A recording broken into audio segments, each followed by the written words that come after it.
السلام علیکم ورحمۃ اللہ وبرکاتہ۔ ہمارے فیس بک اور یوٹیوب چینل پر خوش آمدید ناظرین۔ روزہ گناہوں کا کفارہ ہے، نیک اعمال گناہوں کا کفارہ ہے۔ انسانی زندگی سراپا آزمائش ہے۔ اگر ہر روز مرہ زندگی میں کسی سے کوئی کوتاہی ہو جائے تو نماز، روزہ، زکوٰۃ، حج اور صدقہ اس گناہ کا کفارہ بن جاتے ہیں، یعنی ان نیک اعمال کی وجہ سے گناہ بالکل ختم ہو جاتے ہیں۔ حضرت عامش رضی اللہ تعالی عنہ حضرت خثیمہ سے نقل کرتے ہیں کہ ایک رمضان دوسرے رمضان تک، اور ایک حج دوسرے حج تک، اور ایک جمعہ دوسرے جمعے تک، ایک نماز دوسری نماز تک کے گناہوں کا کفارہ بنتی ہے، جبکہ کبیرہ گناہوں سے بچتا رہے۔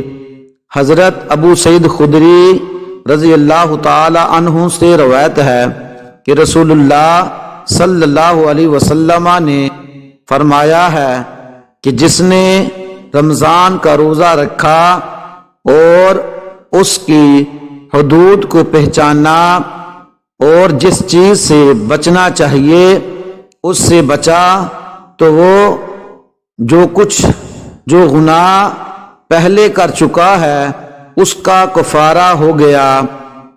ناظرین، رمضان المبارک بخشش اور مغفرت کا مہینہ ہے۔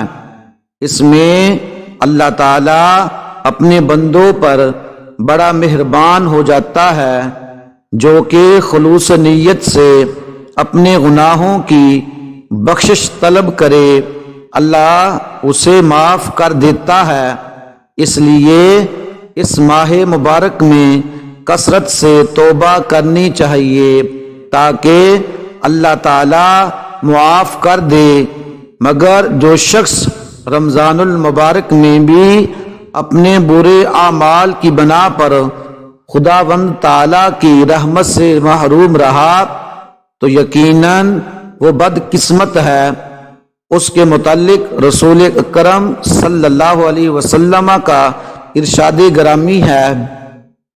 حضرت ابو ہریرہ رضی اللہ تعالی عنہ سے روایت ہے کہ رسول کریم صلی اللہ علیہ وسلم نے فرمایا، جس نے ایمان اور طلب ثواب کی نیت سے رمضان شریف کے روزے رکھے تو اس کے سابقہ گناہ بخش دیے جاتے ہیں، اور جس نے ایمان اور ثواب کے حصول کے لیے رات کو قیام کیا اس کے گزشتہ گناہ معاف کیے جاتے ہیں۔